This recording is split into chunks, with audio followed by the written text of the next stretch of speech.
ఓం నమో వెంకటేశాయ. అందరికీ నమస్కారం. Welcome back to my channel Tirumala talks. నేను మీ లక్ష్మీ పూజిత. తిరుమల యొక్క డైలీ అప్డేట్స్కి స్వాగతం. తిరుమల దర్శనానికి సంబంధించిన లేటెస్ట్ అప్డేట్స్ కోసం మన ఛానల్ యొక్క టెలిగ్రామ్ గ్రూప్లో జాయిన్ అవ్వగలరు. ఆ గ్రూప్ యొక్క లింక్ అనేది ఈ వీడియో కింద డిస్క్రిప్షన్లో మరియు కామెంట్ సెక్షన్లో ఇవ్వటం జరిగింది. ఈరోజు ఈ వీడియోలో మనం ఈరోజు తిరుమల కొండపైన దర్శనం ఎలా జరుగుతోంది, దర్శనానికి ఎంత సమయం పడుతోంది అన్న వివరాలను గురించి, అలాగే ఆన్లైన్లో నవంబర్ నెలకి సంబంధించిన లక్కీ డిప్ని ఓపెన్ చేశారు కదా, ఆ లక్కీ డిప్ని స్టెప్ బై స్టెప్ ఎలా అప్లై చేసుకోవాలి అన్న పూర్తి విధానం గురించి, అలాగే భక్తులు అడిగే కొన్ని ముఖ్యమైన దర్శనానికి సంబంధించిన సందేహాలను, వాటి యొక్క సమాధానాలను కూడా తెలుసుకుందాం. కనుక వీడియోని చివరి వరకు చూడండి. ముందుగా నిన్న అంటే ఆగస్టు 19వ తేదీన తిరుమలలో స్వామివారిని మొత్తం 71,595 మంది భక్తులు దర్శించుకున్నారు.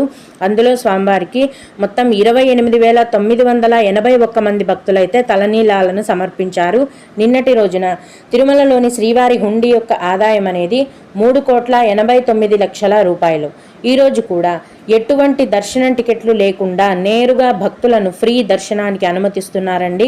ఇలా టికెట్స్ లేకుండా నేరుగా వెళ్లే ఫ్రీ దర్శనానికి ప్రస్తుతం 18 గంటల సమయం అనేది పడుతోంది. అలాగే తిరుపతిలో ఇచ్చే సర్వదర్శనం టికెట్లను తీసుకొని దర్శనానికి వెళ్లే భక్తులకు దర్శనానికి 5 గంటల సమయం పడుతోంది. అలాగే 300 రూపాయల దర్శనం వారికి మరియు 500 రూపాయల దర్శనం వారికి దర్శనానికి 4 గంటల సమయం అనేది పడుతోంది. మొత్తం మీద ప్రస్తుతం తిరుమలలో కొండపైన భక్తుల యొక్క రద్దీ అనేది కొంచెం పెరిగిందండి. నిన్న మొన్నటి కంటే కూడా కొంచెంగా భక్తుల రద్దీ అనేది పెరగడం జరిగింది. ఫ్రీ దర్శనానికి నిన్న 12 గంటల సమయం పడితే ఈరోజు 18 గంటల సమయం పట్టింది. అంటే అటు ఇటు 1-2 గంటలు తేడా ఉండొచ్చు, కానీ మ్యాక్సిమం ఈ వీడియోలో చెప్పిన సమయమే పడుతోందండి. కాబట్టి దీన్ని బట్టి భక్తులు మీ యొక్క దర్శనాన్ని ప్లాన్ చేసుకోవాల్సిందిగా మనవి. ఇప్పుడు 2024 నవంబర్ నెలకు సంబంధించిన సేవా ఎలక్ట్రానిక్ లక్కీ డిప్ని స్టెప్ బై స్టెప్ ఎలా అప్లై చేసుకోవాలో మీకు వివరంగా చూపిస్తాను. ముందుగా మీ మొబైల్లోని గూగుల్ని ఓపెన్ చేసి టీటీడీ దేవస్థానమ్స్ అని టైప్ చేస్తే ముందుగా వచ్చిన వెబ్సైట్ని క్లిక్ చేస్తే మీకు ఈ విధంగా పేజ్ అనేది ఓపెన్ అవుతుంది. ఇక్కడ సేవా ఎలక్ట్రానిక్ లక్కీ డిప్ని క్లిక్ చేయాలి. తర్వాత ఇక్కడ వచ్చిన మ్యాటర్నంతా కూడా పైకి స్క్రోల్ చేస్తే ఇక్కడ ఒక బాక్స్ కనిపిస్తుంది. అందులో టిక్ మార్క్ పెట్టి కంటిన్యూ మీద క్లిక్ చేయండి. తర్వాత ఇక్కడ మీ డీటెయిల్స్ అన్నీ ఫిలప్ చేయండి. మెయిల్ అడ్రస్, కంట్రీ, డిస్టిక్ ఇవన్నీ ఫిలప్ చేసిన తర్వాత కింద పిల్గ్రిమ్ డీటెయిల్స్ అని ఉంటుందండి. ఇక్కడ మీ నేము, జెండరు, ఏజ్, ఆధార్ ఐడి అన్నీ ఎంటర్ చేయాలి.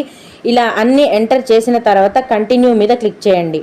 తర్వాత ఇక్కడ సేవ మరియు కాస్ట్ అనేది చూపిస్తుందండి. ఏ సేవలు ఉన్నాయి లక్కీ డిప్లో వాటి కాస్ట్ కూడా చూపిస్తుంది. వాటిని చూసుకొని కింద సెలెక్ట్ సేవ అండ్ డేట్ మీద క్లిక్ చేయండి. ఇక్కడ సైడ్లో ఉన్న అన్ని బాక్సెస్ పైన టిక్ మార్క్ పెట్టి కంటిన్యూ మీద క్లిక్ చేయండి. తర్వాత లాస్ట్లో కింద కన్ఫర్మ్ అండ్ సబ్మిట్ మీద క్లిక్ చేస్తే ఇప్పుడు మీరు లక్కీ డిప్ అప్లై చేశారు. ఇదండి లక్కీ డిప్ అప్లై చేసే పూర్తి విధానము. ఈ నవంబర్ నెల లక్కీ డిప్ యొక్క రిజల్ట్స్ అనేవి ఆగస్టు 21వ తేదీ అంటే రేపు మధ్యాహ్నం 12 గంటలకు రిలీజ్ చేస్తారు. కాబట్టి రిజల్ట్స్ మీరు ఇప్పుడు అప్లై చేసిన లక్కీ డిప్లో సెలెక్ట్ అయ్యారా లేదా అనేది ఎలా చూసుకోవాలి అనేది రేపటి వీడియోలో మీకు వివరంగా చూపిస్తాను. ఇదండి లక్కీ డిప్ని అప్లై చేసుకునే పూర్తి విధానము. ఇక భక్తులు అడిగే కొన్ని ముఖ్యమైన దర్శనానికి సంబంధించిన సందేహాలు, వాటి యొక్క సమాధానాలను గురించి తెలుసుకుందాము. ఒక భక్తుడు కళ్యాణంకి మా ఫ్యామిలీతో పాటు మా 2 అక్కలను కూడా తీసుకుని వెళ్ళొచ్చా అని అడిగారు. మీ పిల్లలనైతే కళ్యాణం సేవకి ఎక్స్ట్రా అమౌంట్ కట్టించుకొని అలౌ చేస్తారండి. అక్కలు ఇక అలాంటి వేరే ఫ్యామిలీ మెంబర్స్ ఎవరిని కూడా అలౌ చేయరు. టికెట్లో ఎవరి నేమ్ అండ్ ఆధార్ ఐడి ఉంటుందో వాళ్ళని మాత్రమే సేవకి కానీ దర్శనానికి కానీ అలౌ చేస్తారు. అలాగే ఎమ్మెల్యే, ఎంపీ లేదా మినిస్టర్ లెటర్తో విఐపి బ్రేక్ దర్శనంకు ఎంతమంది వెళ్ళవచ్చు అని అడిగారండి. ఒక విఐపి లెటర్తో 6 మంది దర్శనానికి వెళ్ళొచ్చండి. కానీ ఆ 6 మంది పేర్లు కూడా అంటే మీరు ఎంతమంది వెళ్తున్నారో వారందరి పేర్లు అండ్ ఆధార్ ఐడీస్ కూడా లెటర్లో మెన్షన్ చేయించుకోవాల్సి ఉంటుంది. అలాగే ఇంకొకరు ఆర్మీ పీపుల్కి వాళ్ళ ఫ్యామిలీకి ఏమైనా ఫెసిలిటీస్ ఉన్నాయా అమ్మ తిరుపతి కొండపైన దర్శనానికి ప్లీజ్ అని అడిగారు. డిఫెన్స్ వాళ్ళకైతే ఉన్నాయండి. డిఫెన్స్ పీపుల్కి ఎవరైతే ఉంటారో వారికి అక్కడికక్కడే 300 రూపాయల దర్శనం టికెట్ని ఇచ్చి దర్శనానికి పంపిస్తారు.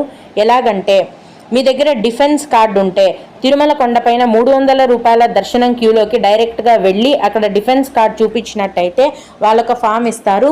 దాన్ని ఫిలప్ చేసి సబ్మిట్ చేస్తే మీకు 300 రూపాయల దర్శనం టికెట్ అమౌంట్ తీసుకొని దర్శనం టికెట్లు అనేవి అక్కడికక్కడే కేటాయిస్తారు. డిఫెన్స్ కూడా ఫ్యామిలీ కార్డు ఉంటే ఫ్యామిలీ అందరికీ కూడా ఈ డిఫెన్స్ కోటా కింద దర్శనం అనేది ఉంటుంది. ఓం నమో వెంకటేశాయ. మీకు కూడా ఇలా ఏవైనా సందేహాలు ఉన్నట్లయితే ఈ వీడియో కింద కామెంట్ సెక్షన్లో తెలియజేయగలరు. నేను వాటికి ఖచ్చితంగా రిప్లై ఇవ్వడానికి ప్రయత్నిస్తాను. ఇవి ఇవాల్టి తిరుమల అప్డేట్స్. ఇలాంటి మరిన్ని వీడియోల కోసం నా ఛానల్ని సబ్స్క్రైబ్ చేసుకోండి. ఈ వీడియోని లైక్ చేసి షేర్ చేయగలరు. ఓం నమో వెంకటేశాయ.